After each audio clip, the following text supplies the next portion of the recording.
서소문 아파트입니다. 준공한 지 71년도고 그리고 세대수도 작고 나홀로 아파트입니다. 하지만 입지가 상당히 뛰어납니다. 그리고 이 아파트 같은 경우는 최근에 이슈가 나왔습니다. 어떻게 나왔느냐, 이 아파트 같은 경우는 국토부에서 나라에서 추진하고 있는 재개발에 편입을 시켜주겠다. 그렇게 해서 현재 있는 아파트 주민들도, 물론 상가 주민들이겠죠, 대지에 있는 대지권이 없더라도 입주권을 주는 방향으로 결정을 하겠다라는 기사가 이미 나왔습니다. 그래서 그 이후에 굉장히 저가에 거래되고 있는데, 현재는 그거보다 그 이슈가 나온 이후에 2배, 3배 가량을 준다고 해도 물건을 내놓는 소유자분들이 없겠죠. 그래서 현재 가격이 많이 오른 상태입니다. 그렇다면 이 두 가지를 본다고 하면 과연 대지권이 없는 아파트 입주권이 나올 수 있을지 없을지는 본인들이 신중하게 판단을 하셔서 결정을 하셔야겠죠. 그리고 제가 이제 한 가지 말씀을 드리고 싶은 거는요, 현재 이 사례가 하나 있습니다. 용산구의 경매로 대지권이 용산구 소유가 되어 있던 건물을 경매에 나왔었습니다. 경매에 나와가지고 최근에 낙찰이 됐는데 몇 프로의 낙찰이 되었을까요? 물론 용산구라는 이 호재도 있겠지만 건물만 있어도 입주권을 받을 수 있다라는 어떠한 기대감을 가지고 낙찰이 됐겠죠. 542%의 낙찰이 됐습니다. 그래서 이렇게 대부분 사람들이 건물만 갖고 있어도 입주권을 주겠다라는 기대감을 많이 갖고 있다라는 것을 보여주고 있습니다. 그리고 이제 또 한 가지, 제가 최근에 아직 입찰 날짜가 아직 남아있는 또한 이 서울시에 토질이 되어 있고 그 위에 건물이 들어있는 하나의 사례를 하나 가져와 봤는데요. 낙원상가라고 하는데 많이들 아시죠? 악기 전문 상가입니다. 이 상가는 도로 위에, 밑에는 도로고 그 위로 굴다리, 이렇게 굴 모양으로 건물을 이렇게 파가지고 그 위에 건물이 올라간 물건입니다.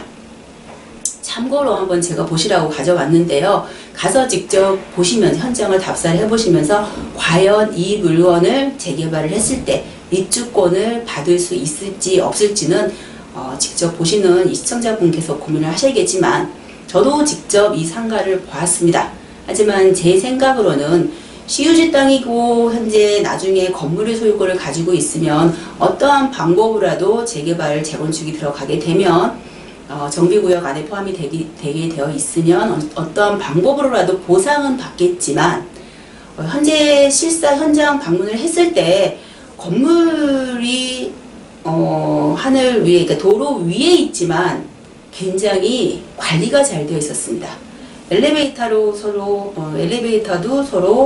새 걸로 최근에 새로 만들었고, 안에 있는 임차인들도 건물 임차 쓰고 있는 그 내역도 굉장히 잘 해놓고 예쁘게 해놓고 하고 있기 때문에 말하자면 굉장히 활발하게 진행되고 있는, 활발하게 움직이고 있는 상권이다라고 할 수 있겠는데요. 이런 상권은 아무래도 재개발, 재건축 되기가 쉽지가 않겠죠. 이런 부분 참고하셔가지고 한번 판단을 내려보시라고 제가 이런 시유지 건물을 하나 물건을 소개시켜 드렸고요. 그렇다고 이 물건을 제가 추천을 하는 건 아니니까 판단을 잘 하셔야겠습니다. 제가 이제 위에 앞서서 보여드린 물건들은 각 물건의 특징이 있습니다. 처음에 보여드렸던 증산 아파트 같은 경우는 현재 추진되고 있고 시 땅을 불화를 받아서 재건축을 가려고 하고 있고요. 서소문 아파트 같은 경우는 시 땅을 불화받기보다는 같이 그 옆에 주변의 구역하고 같이 들어감으로 해서 그거를 나라에서 진행을 하기 때문에 나라에서 어느 정도 정해진 룰에 맞춰서, 정해진 그 약관에 맞춰서 입주권을 받을 수도 있고 안 받을 수도 있고 이런 상황이 있기 때문에 그 부분도 정확히 검토가 필요한 부분이 있겠고요. 그렇다고 하면 어떤 때는 받고 어떤 때는 안 받고 이런 부분이 굉장히 중요하겠죠. 이런 부분을 굉장히 파악하는데 많이 검토를 하고 많이 공부를 하셔야 된다고 제가 당부를 드리고 싶습니다. 그리고 마지막으로 제가 그러면은 제가 보는 관점에서의 주의사항, 그리고 제가 보는 관점에서의 여러분에게 한 가지 팁을 드린다고 하면은요, 우선은 토지 소유자가 지금 말씀드린 것처럼 서울시나 뭐 구나 이렇기 때문에 나라에서 갖고 있는 소유의 대지권이 없는 경우가 있고, 그리고 예전 건물 같은 경우는요, 집합 건물일 때 건물 따로 토지 따로 등기를 했기 때문에 집합 건물이라고 건물을 따로 등기를 하지 않았습니다. 그래서 건물과 토지 소유자가 분리된 경우가 많습니다. 그런데 그 이후에 세월이 지나감으로 해서 토지 소유자가 경매에 대해 진행을 해서 소유자가 바뀌거나 아니면 토지만 따로 매매를 하는 경우가 있어서 토지 건물 소유자가 달라지는 경우가 있습니다. 그렇게 되면 이 건물은 대지권은 바로 일반 개인이 갖고 있고 건물도 갖고 있습니다. 이런 경우에는 조심을 하셔야 될 부분이 지금 현재 이 물건이 위치해 있는 곳이 재개발로 가느냐 재건축으로 가느냐에 따라서 입주권을 받을 수 있을지 없을지가 결정이 될 수가 있습니다. 우선은 재건축이라고 하면 대지, 토지 및 건물의 소유자 두 개를 다 가지고 있는, 두 가지를 같이 가지고 있는 소유자에게 입주권을 주어지는 거고, 재개발은 토지 등 소유자입니다. 토지나 건물이나 여타 여러 가지 소유권이 있게 되면 그분에게 입주권을 준다라는 조항이 있습니다.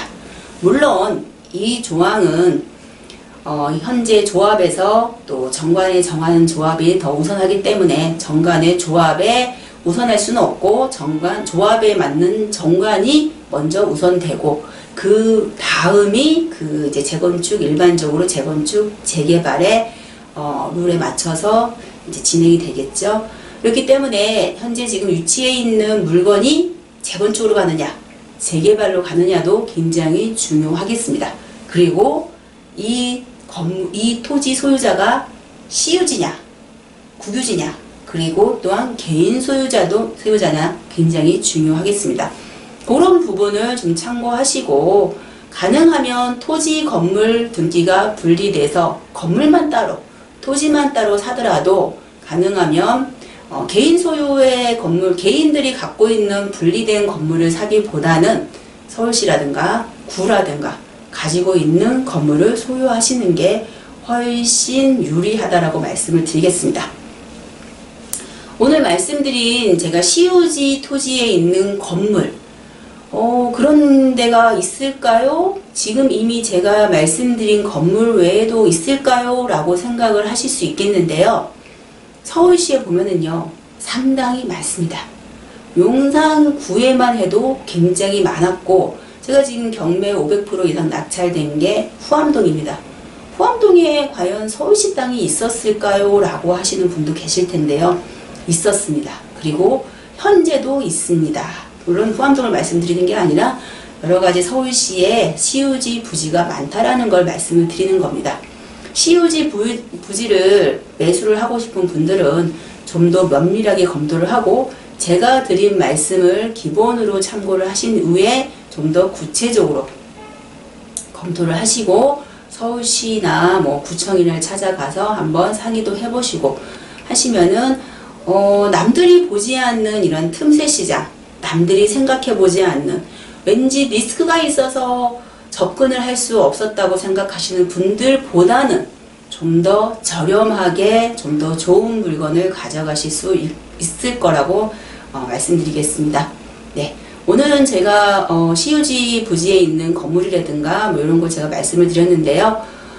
많은 도움이 되시면서 앞으로도 이런 특수 물건에 대해서 제가 몇 가지 말씀드릴 예정이니 꾸준하게 소문난 부동산을 구독해 주시고요. 구독하고 좋아요를 눌러주시면 저희가 촬영하는데 굉장히 도움을 많이 받을 수 있을 것 같습니다. 네, 감사합니다.